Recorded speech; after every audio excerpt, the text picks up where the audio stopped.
Bien, reprenons désormais où nous en étions pour examiner ce qui se passe de l'autre côté du fort, c'est-à-dire dans l'angle nord-ouest. Cet angle a été fouillé par Michel Rédé et il était, au moins à partir de l'état 3, mais probablement déjà auparavant, la zone où se trouvaient les appartements du curator praesidi, c'est-à-dire ce que les textes sur Ostraka nomment le praetorium. Deux indices concordants permettent de l'avancer. D'une part, c'est là que se trouvait le sanctuaire, nous allons le voir au moins dans la phase que j'appelle état 3, et d'autre part, c'est dans cette zone qu'on a mis au jour des ostracas de nature administrative, des copies de circulaires administratives et des comptes de blé. Alors vous avez ici une vue d'ensemble de ce secteur fouillé par Michel Rédé. Ici se trouvent les citernes, là le sanctuaire que je détaillerai tout à l'heure, et puis cet ensemble de constructions qui est probablement donc, ou même certainement, les appartements du curator, car dans ces pièces-là, on a trouvé des dépôts d'archives qui montrent que c'est là qu'il se tenait, puisqu'il y a à la fois de la correspondance administrative, mais aussi des listes de tours de garde, et on voit donc que l'administration du fort se fait à cet endroit-là.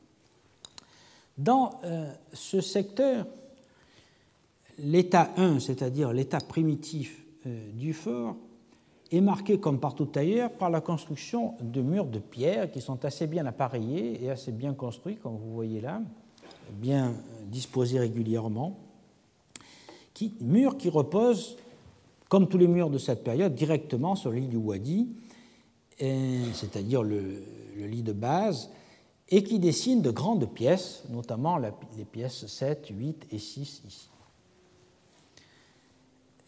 Pièces qui seront par la suite subdivisées, comme nous allons le voir. Il y a une phase 2 qui pourrait correspondre, donc un état 2 qui pourrait correspondre à peu près à l'époque où l'on construit le grenier dans la partie nord-est du fort, à des réaménagements partiels, notamment marqués par la construction de piliers centraux ici, et qui en quelque sorte monumentalisent les appartements du commandant.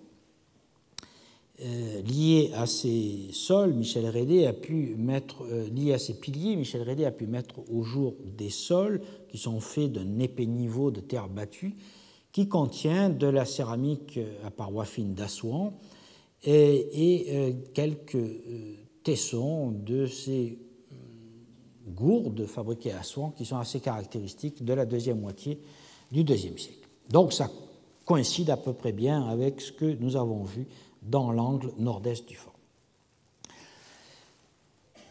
Donc voici une vue de ces deux pièces avec le pilier central, vous les voyez ici, qui sont construits à cette époque-là, et ensuite ça ce sont les reconstructions postérieures. Au cours de l'état 3, c'est-à-dire la phase où, comme partout ailleurs, les pièces sont subdivisées par des murs irréguliers de briques crues, et vous voyez ici donc tous ces murs, vous avez vu sur la précédente, donc ce mur qui est construit au-dessus du pilier, la prolifération de toutes ces petites structures qui sont très souvent des silos à grains. Donc on a le même phénomène que nous avons constaté partout ailleurs, et nous voyons que, par exemple, la pièce 6 est subdivisée en 3 compartiments, et les pièces, entre les pièces 6 et 7, ici, l'on construit donc des silos et probablement une mangeoire limitée par un muret. Cet espace donc semble avoir été utilisé principalement pour parquer un animal, et on imagine que ça pourrait être le cheval du curator qui était en quelque sorte installé à cet endroit-là. La pièce 7, qui est ici, a été plus longtemps a été occupée, puis ensuite abandonnée et comblée par un dépotoir dans la phase finale d'occupation du fort. Cette phase finale d'occupation du fort, que j'appelle état 4, donc qui voit la création du dépotoir dans ce secteur-là, est aussi liée à la construction d'une série de compartiments dans ce secteur qui sont accolés au bâtiment central qui remonte à la phase 1, à l'état 1 du fort. Alors voici une vue de l'état 3 dans l'angle nord-ouest, avec la prolifération donc de ces constructions un peu anarchiques, des silos à grains, une mangeoire, et ces petits murs. Donc on voit la même chose dans la pièce d'à côté, toujours ces silos qui sont assez caractéristiques. Et donc dans la toute dernière phase d'occupation du fort, on voit, donc ici vous avez l'entrée du fort, le bâtiment central qui est en partie détruit par l'effondrement du puits, et la construction accolée à ce bâtiment central d'une série de silos à grains. Silos à grains qui, comme vous le voyez, ont livré un grand nombre d'ostracas. Et je pense donc que ce sont des silos qui ont été utilisés pour faire des distributions. En effet, on y a trouvé la majorité des 96 ostracas qui sont des ordres de livraison de blé à des individus qui portent des noms barbares.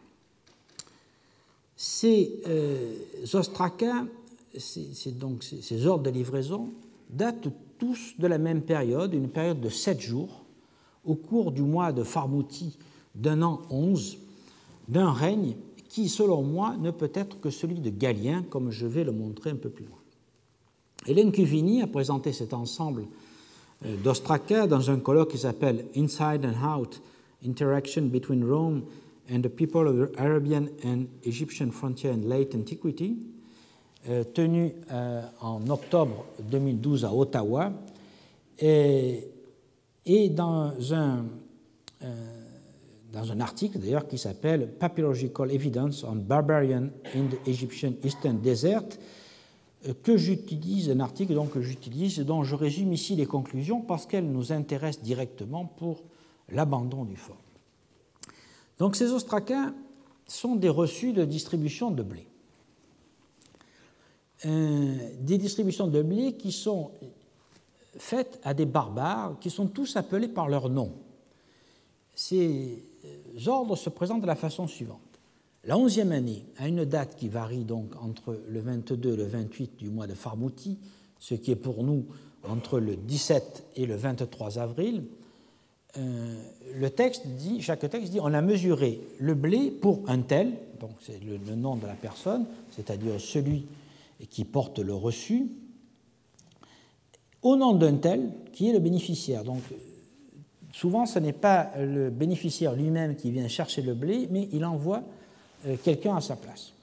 Et on lui donne donc telle quantité de blé qui varie entre 2 matias, soit environ 7 litres de blé, et 2,5 artabes, soit environ 100 litres de blé. Puis ensuite, sur l'ostracon, on inscrit le total des artabes lorsqu'il y avait plusieurs bénéficiaires sur le même reçu. Le total du blé qui a été comptabilisé par ces reçus est au moins de 5820 litres de blé, soit la charge de 25 chameaux. Mais c'est bien entendu un minimum, car il est certain que nous n'avons pas tous les reçus. Un certain nombre, voire le plus grand nombre, a dû être jeté dans le puits, par exemple. Alors, comme vous le voyez sur cet ostracon, tous les ostracas, tous les reçus sont barrés d'une croix qui les annule. Ce qui indique donc qu'après la distribution, ils étaient annulés de façon à ne plus pouvoir être utilisés. Les noms des bénéficiaires sont tous de consonances étranges. On trouve un Nengosarek, un Makak, un Baratik, un Sogod, un Masaki, un Shemnin, une Tamenrou, etc. Les recherches sur leur onomastique montrent que ces noms ne sont pas arabes, mais qu'ils se rapportent à des tribus apparentées aux troglodytiques et aux agriophages, c'est-à-dire à des populations implantées au sud de Bérénice et qui sont les ancêtres des Blémis. Mais leur chef, Baratite, qui se qualifie lui-même d'Hippoturanos, dans un ostracon que nous avions trouvé antérieurement à Didumoy, ne donne pas le nom de leur tribu. Il se contente d'indiquer son propre titre, Hippotyrannos des barbares, c'est-à-dire sous-tyran des barbares, qui est évidemment le titre par lequel les Romains l'appelaient. À cette époque, en effet, il semble que le terme blémie, qui s'imposera peu après, notamment lorsque ces nomades prendront Coptos en 280 après Jésus-Christ, ce terme de blémie ne désigne pas encore l'ensemble des tribus du désert, et il est vraisemblable que chaque tribu avait son nom. Malheureusement, pour les Romains, cela devait être difficilement compréhensible, et donc on les appelait globalement les barbares. La découverte de ces ostracas renforce donc, selon moi, l'idée que le bâtiment central est bien le lieu d'administration du fort. C'est probablement dans cette pièce que se tenait le scribe qui recueillait les bons de distribution apportés par les bénéficiaires après qu'ils aient obtenu leur ration qui était tirée des silos. Le scribe devait alors inscrire la quantité distribuée sur un tableau récapitulatif, probablement sur papyrus, et barrer d'une croix le reçu pour marquer que le blé avait été délivré et qu'il avait été pris en compte et que le scribe avait pris en compte le bon de livraison et donc qu'on pouvait le jeter, ce qui explique que nous les ayons retrouvés jetés dans les silos. L'autorité qui organisait ces distributions est évidemment le préfet de Bérénice, qui, comme je vous l'ai dit l'année dernière, se trouvait à Coptos, et qui donc donnait des ordres à ses troupes en conséquence. On doit donc imaginer qu'un accord avait été passé entre l'administration romaine et les barbares, c'est-à-dire ces nomades du désert, barbares représentés par leur chef, Baratite. Celui-ci devait fournir à l'administration une liste de bénéficiaires avec des quantités de blé qui devaient correspondre à des services rendus, réels ou fictifs. Il faisait établir donc par son propre scribe à lui les bons eux-mêmes que les bénéficiaires ou les mandataires présentés au fort de Xérone pour obtenir leur quota de blé. Le scribe de l'administration romaine donc devait collationner le bon avec sa propre liste et l'annuler lorsque la distribution était faite. Alors, évidemment, la raison de cette distribution n'est pas explicitée, parce que, comme vous le voyez, ce sont des documents qui sont techniques et qui ne donnent pas de grands discours d'ordre politique. Mais je crois qu'il faut relier ces distributions à la diminution sensible des garnisons dans les forts, dont nous avons vu la manifestation archéologique tout à l'heure, quand j'ai parlé principalement du secteur nord-est du fort, lorsque l'on voit l'abandon de certains casernements, l'élevage des animaux dans les pièces abandonnées, la diminution de taille des thermes, je vais y venir, et le manque d'entretien des citernes qui deviennent progressivement des dépotoirs, et enfin le boussage partiel des portes d'entrée de l'ensemble des forts pour rendre leur défense plus aisée. Cette diminution des effectifs ne permettait plus aux quelques soldats en poste de tenir en respect les barbares, et il fallait donc trouver un compromis, établir une collaboration en achetant leur bienveillance par des biens, des distributions plus ou moins régulières de nourriture sous forme de blé et probablement aussi sous forme de pain. Je crois que la présence récurrente de fours à pain construits dans les dernières années des forts de Dios et de Xérone s'inscrivent dans ce contexte. En effet, j'imagine mal qu'on soit obligé de faire de grandes boulangeries dans ces forts au moment où on voit bien qu'ils sont partiellement abandonnés.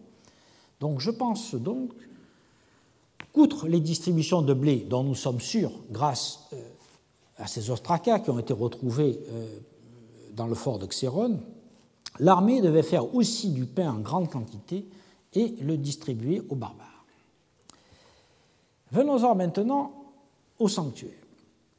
Le sanctuaire donc a été fouillé par Michel Rédé et qui est situé entre le prétorium que vous voyez ici, donc vous reconnaissez son pilier central, une des pièces, et les citernes qui sont situées ici. Du fait de la présence des structures bâties qui sont bien conservées et qui sont attribuables globalement à l'état 3 du fort, on ne sait si cette chapelle, ce sanctuaire, était déjà situé à cet endroit lors de l'état. Au vu des résultats d'un sondage partiel, Michel Rédé pense que ce n'est pas le cas et que les murs de l'état 1 dessinent plutôt un casernement. L'état 2, c'est-à-dire la phase qui correspond à la construction dans l'angle nord-est d'un grenier et à la réfection du praetorium dans l'angle nord-ouest, l'état 2 pourrait être marqué dans ce secteur par des sols de terre qui ne semblent pas non plus faire partie d'un lieu de culte. Mais la fouille complète de ces niveaux n'est pas faite et donc on ne peut pas l'assurer. Ce qu'on connaît bien par contre, c'est l'état 3 et donc la chapelle telle qu'elle fonctionne jusqu'à la fin de l'occupation. À cette époque-là, la chapelle mesure 5,20 mètres de longueur par 2,60 mètres de largeur. Elle comporte une entrée que vous voyez ici, un couloir qui menait à un podium dans lequel se trouve un espace en creux que nous allons voir en détail et qui est lié à une niche creusée dans le rempart, niche dans laquelle il y avait certainement une statue de culte ou l'équivalent. L'entrée se faisait par le nord-ouest, c'est-à-dire par ici, et elle était précédée, donc vous voyez ici l'entrée, elle était précédée, comme a dit Dumoy, par un autel vertical bâti en briques. Le foyer qui était lié à cet autel garde des traces de combustion de produits alimentaires, notamment de céréales, de raisins, de dattes et de fleurs d'armoise, dont les propriétés odoriférantes et médicinales sont bien connues. Donc, il faut imaginer que c'est là que, vous voyez tout autour, il y a des cendres, c'est là que l'on faisait les sacrifices, enfin en tout cas une partie d'entre eux, et que l'on brûlait des offrandes. Ensuite, il y avait un petit escalier qui permettait d'accéder à ce couloir qui était précédé par une marche dallée de dalles de schiste soigneusement liées au mortier de chaux et qui forme donc une espèce de grossière mosaïque qui rend le lieu beaucoup plus solennel. Cet escalier a été réparé à plusieurs reprises au cours de l'état 3 et de l'état 4 donc il y a plusieurs phases de réparation, notamment de cette petite mosaïque. L'escalier permettait d'accéder, donc vous voyez l'escalier est ici, permettait d'accéder à un couloir et sur le côté se trouvaient probablement des autels secondaires qui étaient assez mal conservés et surtout un bassin que vous voyez ici, surmonté d'une niche où il y avait à voir une petite statuette. Un bassin de ce même type, vous vous le souvenez, a été trouvé dans la chapelle de Dios et on doit donc l'attribuer là aussi à des ablutions rituelles. Beaucoup plus intéressant est cet autre bassin, en quelque sorte, qui est situé au bout du couloir. En réalité, ce n'est pas un bassin, mais un caisson enterré, bâti à la chaux, qui était à l'origine fermé par une trappe de bois. Il mesure 1,10 m par 1,20 m et les comparaisons que l'on peut faire avec d'autres camps militaires montrent que c'est l'endroit où l'on conservait la caisse du corps de troupe, le lieu en quelque sorte où l'on plaçait l'argent des soldats sous la garde de la divinité, qui est en l'occurrence Athéna, Minerve. Cet arca a été fouillé, contenait très peu de choses, bien entendu, l'argent avait été enlevé, et on y a trouvé principalement un fragment de brûle-parfum qui était grossièrement taillé dans une anse d'amphore, et surtout un fragment de statuette en terre cuite de Minerve, que vous voyez ici, qui correspond à un modèle qui est connu ailleurs, notamment dans le fort de Crocodilo, où j'avais trouvé une statuette un peu plus complète, où l'on voit donc Minerve qui tient la lance ici et le bouclier de l'autre, et à la base du bouclier, il y a une toute petite veilleuse Et donc il faut imaginer que ce n'est certainement pas la statue de culte, hein, mais que c'est une veilleuse qui était en permanence allumée dans le sanctuaire et qui, en quelque sorte, l'éclairait la nuit. L'identification du sanctuaire et surtout de la divinité à laquelle il était dédié est complétée par l'abondant mobilier rituel qui a été retrouvé en contrebas de la chapelle dans la citerne voisine. Là ont été mis au jour un bras de statue en bronze qui appartient à une statue de Minerve, une statue composite, probablement le corps était en bois, et puis là on a uniquement les membres qui étaient en bronze. Et on y a aussi trouvé des statuettes en terre cuite, comme par exemple ce chameau qui porte des amphores ici, et des objets rituels tels que ce brûle-parfum en terre cuite. L'identification est également permise par un ostracone qui a été trouvé dans un niveau de l'état 3 de la pièce 6, qui est particulièrement explicite sur la divinité vénérée en ce lieu. Il s'agit en effet d'un brouillon de rapport qui a été adressé au préfet de Bérénice et qui indique qu'une nuit, un soldat s'est introduit dans l'Athénadion, probablement pour voler l'argent qui était, comme je vous l'ai dit, situé dans l'Arca, dans cette caisse souterraine, mais qu'il a été surpris par la garde et que dans son trouble, il est tombé dans la citerne. Donc ce fait divers nous apprend nous confirme en quelque sorte que le sanctuaire était bien dédié à Athéna et qu'il portait donc le nom d'Athénadion, que vous pouvez lire très clairement ici, Athénadion, c'est ce que j'ai entouré de violet sur l'ostracone.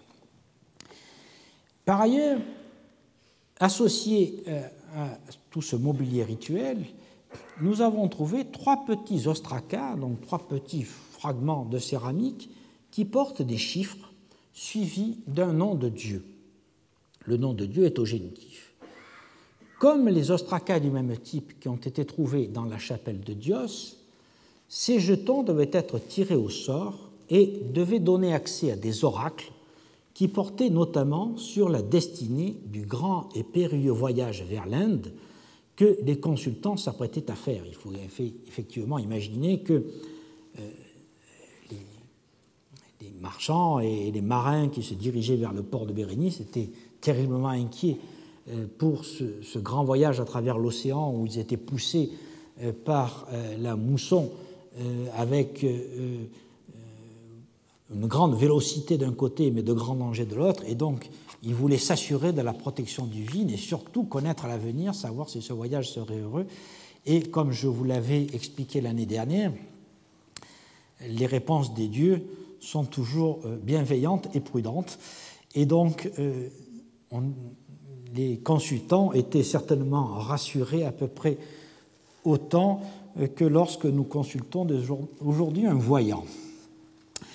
Donc, on a donc là à nouveau la certitude que tous ces sanctuaires situés dans les forts avaient plusieurs utilisations. C'était les sanctuaires officiels des soldats, hein, et là nous en avons plusieurs éléments pour le dire, notamment le fait qu'on conserve la solde, enfin une partie de la solde, sous la protection de la divinité. C'est là qu'on y vénère et qu'on y garde les enseignes du corps de troupe, mais également c'est là que les voyageurs viennent consulter les dieux pour savoir leur avenir et se mettre sous leur protection. Lorsque nous continuons notre tour du fort, nous arrivons enfin au 4e angle, celui qui est situé au sud-ouest, où il y a à la fois les citernes qui remontent à la première phase, nous l'avons vu, je n'y reviens pas, et il y a tout un ensemble thermal dont les vestiges sont surtout caractéristiques des états 2 à 4 du fort. En effet, comme je vous l'ai dit, les probables thermes de la première phase ont été totalement démontés lors de la reconstruction qui se passe vers la fin du IIe siècle après Jésus-Christ, et il n'en reste rien. Par contre, de la deuxième phase, nous avons quelques éléments, surtout dans la pièce froide qui est ici. Donc voici une vue d'ensemble des termes tels qu'ils se présentent à la fin de l'occupation du fort et à la suite donc de nombreuses reconstructions. À la fin de l'occupation, nous avons ici le frigidarium, c'est-à-dire la pièce froide, ici le tépidarium, la pièce tiède, et là le caldarium, la pièce chaude. Mais cet état final est donc le résultat de nombreuses reconstructions et les vestiges de la phase 2, de l'état 2 du fort, sont uniquement concentrés dans le frigidarium où cet endroit-là qui a été le moins remanié par la suite, ce qui est assez logique, puisque les pièces froides subissent, par nature, ne subissent pas de choc thermique comme les pièces tièdes et les pièces chaudes, et donc nécessitent moins de réflexion. Toutefois, cette pièce a été refaite à plusieurs occasions, notamment on a reconstruit plusieurs fois les baignoires froides que vous voyez ici, elles étaient d'abord là, puis ensuite ici. Il y a eu plusieurs changements dont je vous passe les détails. Cette deuxième phase, donc, est certainement postérieure au milieu du IIe siècle après Jésus-Christ et peut-être antérieure au IIIe siècle. J'ai tendance à la relier à la construction du lauréum d'un côté et de la réfection du praetorium de l'autre. Je suis plus en peine, et ma collègue Bérengère Redon aussi, pour dater la phase 3, qui voit la réduction des termes, de la pièce froide ici, et la construction de la pièce tiède, et probablement d'une pièce chaude. Ces deux salles étaient chauffées par la même bouche du four qui est située ici, et cette phase est certainement contemporaine globalement de l'état 3 du fort, c'est-à-dire de cette prolifération de pièces que nous avons vues un peu partout, mais l'absence de mobilier archéologique dans les couches liées à sa fondation ne permet pas de le dater avec grande précision. En revanche, nous avons quelques idées des combustibles qui sont utilisés à cette époque-là, car les niveaux de cendres, eux, étaient conservés, et on sait qu'on y brûle principalement du bois d'acacia, qui est le bois local, des épineux et surtout des déjections de dromadaires. Lors d'une phase 4, qui est vraiment la phase finale du secteur thermal, on a étendu on a refait l'ensemble des thermes, on a reconstruit à cette époque-là le caldarium, et là on a fait une nouvelle baignoire chaude, vous voyez, qui est chauffée classiquement par un praefornium, donc l'air chaud passe sous la baignoire chaude et permet donc d'avoir un bain chaud. On a redallé la pièce tiède et on a à nouveau redécoré ou refait la pièce froide. Cette phase 4 du secteur thermal me paraît s'inscrire dans le courant de la première moitié du IIIe siècle et donc dans cette grande phase d'occupation du fort que j'ai appelée l'état 3 du fort, qui est celle qui nous semble être une phase d'occupation maximale. Il y a une dernière phase d'utilisation du secteur thermal où le caldarium continue d'être occupé, mais par contre le tépidarium, c'est-à-dire la pièce tiède, n'est plus utilisé comme pièce tiède car on bouche l'entrée des gaz chauds. Donc on a une réduction à cette époque-là des espaces et une modification du parcours. On ne rentre plus par le frigidarium, mais par un couloir qui conduit dans l'ancien tépidarium qui à ce moment-là devient le nouveau frigidarium. Vous voyez donc des évolutions qui sont assez rapides et sensibles et qui ne sont pas sans signification car il me paraît probable que cette dernière phase du secteur thermal est à peu près contemporaine du dernier état des angles nord-est et sud-est que nous avons vus et donc de cette phase où l'occupation se réduit dans le fort, donc on a moins besoin de place dans les thermes, et évidemment on chauffe plus qu'une seule pièce, et puisque toute une partie du fort est désormais abandonnée. Toutefois, comme vous le voyez, les thermes ont été entretenus et même transformés jusqu'à l'extrême fin de l'occupation du fort. Ce n'est pas le cas des pièces annexes des thermes qui sont situées sur le côté. Alors ici, vous voyez une vue un peu plus rapprochée de cette baignoire chaude avec les conduits de chaleur sur les côtés qui permet donc de chauffer le bain. Et vous voyez ici, devant les thermes, tout un ensemble de constructions un peu complexes et, disons, irrégulières sur lesquelles il faut s'appesantir un petit mot. En effet, au cours de l'état 3 du fort, c'est-à-dire de la pleine occupation et de l'époque où les thermes fonctionnent à fond, un bâtiment de 5 pièces est édifié au sud. Et ces 5 pièces sont distribuées autour d'un pilier central que vous voyez ici, et ce sont 5 petites pièces avec un petit bassin ici et une annexe ici. Donc 4 pièces distribuées autour d'un pilier central qui ouvrent les unes sur les autres, et la circulation semble se faire autour du pilier. La pièce annexe qui est accolée au nord présente un sol décoré et puis une espèce de petit bassin avec une décoration assez curieuse de tessons de céramique et de pierre qui représentent des motifs floraux. Ce type de décoration, la proximité des thermes, la découverte de plusieurs pièces de monnaie sur les sols, alors qu'elles sont rarissimes partout ailleurs, suggèrent que ces pièces étaient des lieux dévolus à la prostitution. Prostitution dont nous savons la place éminente qu'elle tenait dans la vie des soldats grâce à un grand nombre d'ostracas. Et je vous renvoie à un très bel article d'Hélène Cuvigny dont le titre parle de lui-même. Le titre, en effet, est le suivant: « Femme tournante, remarque sur la prostitution dans les garnisons romaines du désert de Bérénice », paru dans Zeitschrift für Papyrologie und Epigraphie, 172-2010, page 159-166. Toutefois, j'en extrais pour vous quelques indications qui sont utiles à la compréhension des lieux et des pratiques.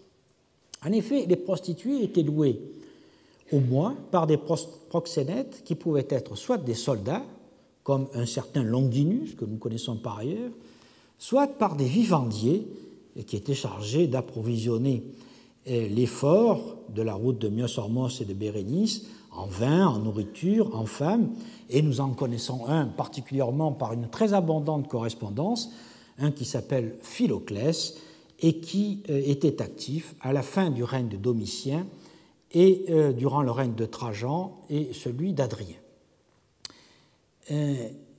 Ces proxénètes distribuaient donc les prostituées dans les forts et les filles faisaient ce qu'on appelle leur tour. Et là, nous avons le terme employé à l'époque, leur tour qui s'appelle Kukletiken, leur tour dans les forts, et on les changeait périodiquement de garnison. Le terme Kukletiken désigne à la fois le contrat de location et le salaire de la prostituée. Il vient du verbe tourner, et qui évidemment tournait entre les soldats de chaque garnison au cours de leur mois de contrat. Ce qui est intéressant aussi, c'est que chaque contrat donnait lieu au paiement d'une taxe de 20%, la quintana, qui était versée au receveur des taxes, le conductor. Nous savons par les ostracas de Bérénice, dont nous reparlerons le 18 novembre, que cette taxe frappait toutes les transactions qui se faisaient dans le district militaire de Bérénice. Donc, ce secteur situé au nord des thermes, que nous supposons être destiné à la prostitution, a fonctionné pendant tout l'état 3, mais il est abandonné lors de l'état 4, c'est-à-dire au moment où on fait ces fameuses distributions de blé et probablement de pain, et au moment où la garnison est très réduite. Donc on voit bien que dans la phase finale d'occupation des forts, beaucoup de services, en quelque sorte, sont progressivement abandonnés et les soldats ne sont plus que très peu nombreux.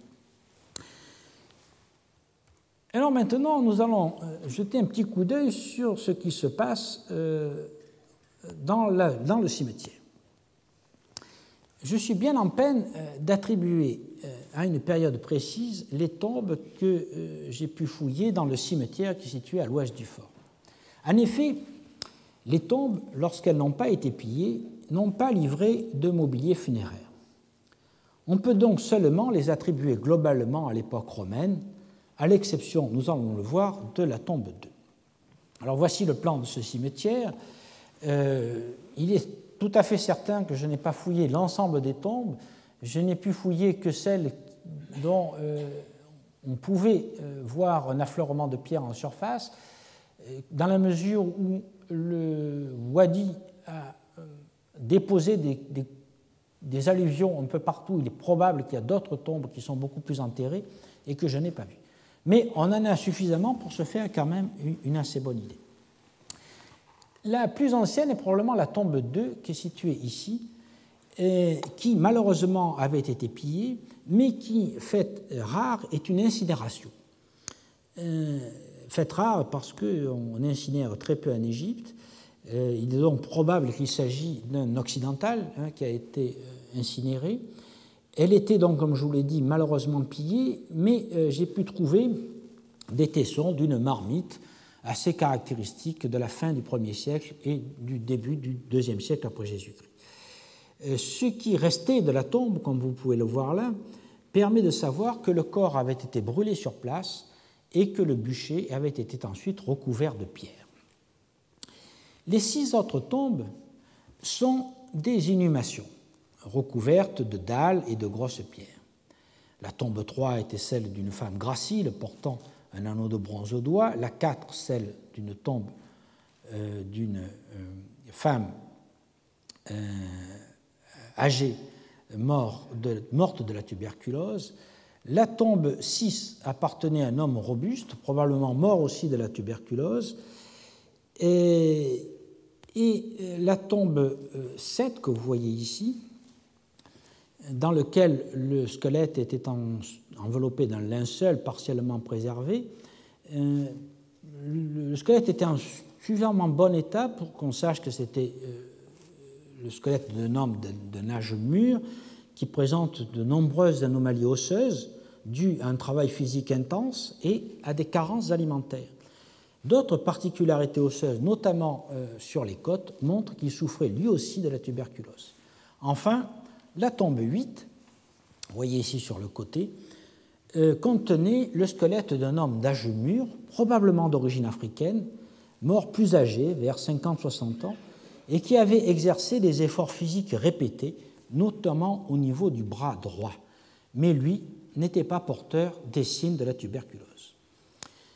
Toutes ces tombes à inhumation pourraient dater de la fin du IIe et du IIIe siècle après Jésus-Christ. On remarquera que les hommes présentent de nombreuses microfractures des os du bras et des jambes qui montrent qu'ils ont tous fourni des efforts physiques importants. Il pourrait donc s'agir de chameliers ou de porteurs. Par ailleurs, comme vous avez pu le voir, presque tous, sauf le probable africain, étaient atteints de tuberculose et sont probablement morts de tuberculose, une maladie qui a peut-être été acquise dans les ports de la mer Rouge. Il faut noter qu'une fosse située un peu à l'écart contenait le squelette d'un mouflon découpé en grands quartiers, la tête et le tronc étant posés dessus. La proximité de cette fosse avec les tombes d'époque romaine rend vraisemblable son appartenance à l'Antiquité. Mais il faut probablement y voir un rituel de population locale d'éleveurs, ceux qui sont qualifiés de barbaroi dans les ostracas, et on doit probablement l'attribuer soit à la dernière phase d'occupation du fort, soit à l'un des épisodes de réoccupation ponctuelle au cours du Ve siècle. Alors résumons donc maintenant ce que nous avons appris des 4 campagnes de fouilles sur le fort de Xéron-Pélagos. 4 campagnes sur un fort qui s'est avéré essentiel pour notre connaissance de l'ensemble du dispositif de contrôle de la route de Bérénice. On a de bonnes raisons de penser qu'il fut construit en 76-77 et qu'il a fonctionné d'abord, comme tous les forts de cette époque, avec une stricte discipline dont témoigne à la fois la régularité des constructions et la gestion rigoureuse des déchets toujours transportés hors du fort. Après une possible période d'abandon dans la seconde moitié du IIe siècle, je dis possible parce que je n'en suis pas tout à fait certain, on a un niveau de sable sur les niveaux d'abandon, mais qu'est-ce que ça veut dire? Est-ce que c'est une tempête de sable qui a duré un jour ou est-ce que c'est le signe d'un abandon de 1 an, 10 ans, je n'en sais rien? Donc après cette possible période d'abandon, le fort a subi des transformations notables. Et notamment, on y a créé une grande salle à colonnes qui pourrait être un auréum, on a refait le prétorium et on a reconstruit les thermes. Au cours de cette phase, la gestion des déchets reste identique à celle de la phase précédente et les ordures sont encore portées sur le dépotoir. Cet état, que j'ai appelé état 2, pourrait dater du dernier quart du IIe siècle, à peu près en même temps que la réoccupation de Didumoy sous Marc Aurèle, dont l'inscription témoigne d'une préoccupation de restauration de l'autorité dans le désert. L'état 3 est difficile à dater, en tout cas ses débuts, faute d'indicateurs précis, tels que des inscriptions ou des ostracas qui auraient été trouvés en couche et qui donneraient des dates. Mais je crois qu'il commence dans le premier tiers du IIIe siècle de notre ère. Il marque certainement l'arrivée de troupes dont les règles disciplinaires sont différentes de celles en vigueur jusqu'alors. Ces différences se manifestent par la création de pièces souvent petites et désordonnées, inégales, toutes dotées de silos à grains, dont la présence indique la fin de la gestion centralisée de l'approvisionnement depuis un grenier commun, et nous avons vu que le grenier est rasé à cette époque-là, approvisionnement tel qu'on le connaissait dans les forts des 1er et 2e siècles, comme Maximianon et comme Xéron lui-même, jusqu'à l'époque où on détruit le grenier commun. La mutation est aussi manifestée par le rejet des déchets, non plus à l'extérieur du fort, mais dans le fort lui-même, signifiant donc un relâchement de la discipline, mais je dirais même plus, c'est plutôt un changement de culture des hommes de troupes et du commandement à cette époque-là. À titre d'hypothèse, on pourrait penser que c'est l'arrivée de corps de troupes orientaux, qui ont donc d'autres mœurs, peut-être les archers palmyréniens, dont nous savons par des inscriptions de Bérénice, que nous verrons prochainement, qui sont déployés dans le désert à partir du deuxième quart du IIIe siècle après Jésus-Christ. L'état 4, que je date vers le milieu du IIIe siècle, est lui caractérisé par l'abandon de certaines parties du fort, telles que les pièces 7 et 8 et l'angle nord-est, par une modification des thermes marqués par leur rétrécissement et par la construction de fours à pain et de silos à l'ouest du bâtiment central.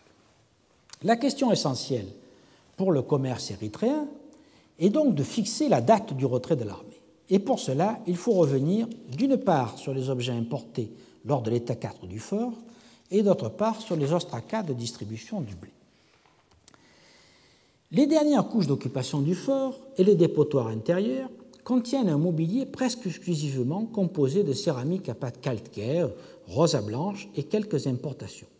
J'y ai trouvé des amphores dites africaines 2, des Dressel 30 de Mauritanie césarienne, des Capitaines 2 qui doivent contenir du vin produit dans la mer Égée, des plats en sigillée claire africaine C, donc produite en Afrique au IIIe siècle, des vases modelés fabriqués par des populations indigènes que l'on appelle Eastern Desert Ware, et vous avez ici un exemple de ceci. Dans la citerne 42, qui a servi de dépotoir dans la phase finale d'occupation, on a trouvé des quantités notables d'amphores gauloises 4, dont une marquée SPR, qui est un timbre qui est connu à Didumoy dans la phase finale et dans le port de Télomarsus au IIIe siècle après Jésus-Christ. On y a trouvé quelques amphores Dressel 30 de Mauritanie césarienne, un fond d'amphore africaine 2, elle aussi du milieu du IIIe. Les ultimes aménagements, devant les casernements sud-est du fort, ont fourni une très intéressante imitation d'amphore gauloise 4 produite en Cilicie, que vous voyez ici, et des imitations également d'amphore gauloise 4 produites en Syrie dans l'atelier de Ras el-Bassit. Tout ce matériel, donc, est bien connu ailleurs, vers le milieu et dans le troisième quart du IIIe siècle. C'est pourquoi je pense que les ostracas de distribution de blé datent du règne de Galien. Nous avons vu en effet qu'ils portent une date dans la 11e année de règne d'un empereur qui n'est pas spécifié. L'absence du nom de l'empereur devient courante à partir de la fin du IIe siècle et donc ne surprend pas. Au cours du IIIe siècle, seuls Alexandre Sévère et Galien ont régné plus de 10 ans, ce qui simplifie pour nous la détermination. Attribuer les ostracas à Alexandre Sévère donnerait la date de 232, qui est beaucoup trop tôt pour le mobilier archéologique. Il est donc assuré que le fort d'Auxerone était encore occupé en 264. Comme l'Hippoturanos des barbares, le dénommé Baratite, est aussi mentionné dans plusieurs ostracas trouvés dans le fort de Didumoy, il est aussi certain que ce dernier fort était toujours occupé à la même date, de même que celui de Dios, qui a livré un mobilier d'importation analogue, quoique moins riche que celui d'Auxerone. On notera par exemple l'existence de plusieurs vases en céramique modelée Eastern Desert Ware qui signalent la présence de nomades dans le camp ou à tout le moins des relations suivies avec eux. La transformation des casernements en bergerie pourrait s'expliquer par une présence accrue des barbares dans les forts eux-mêmes.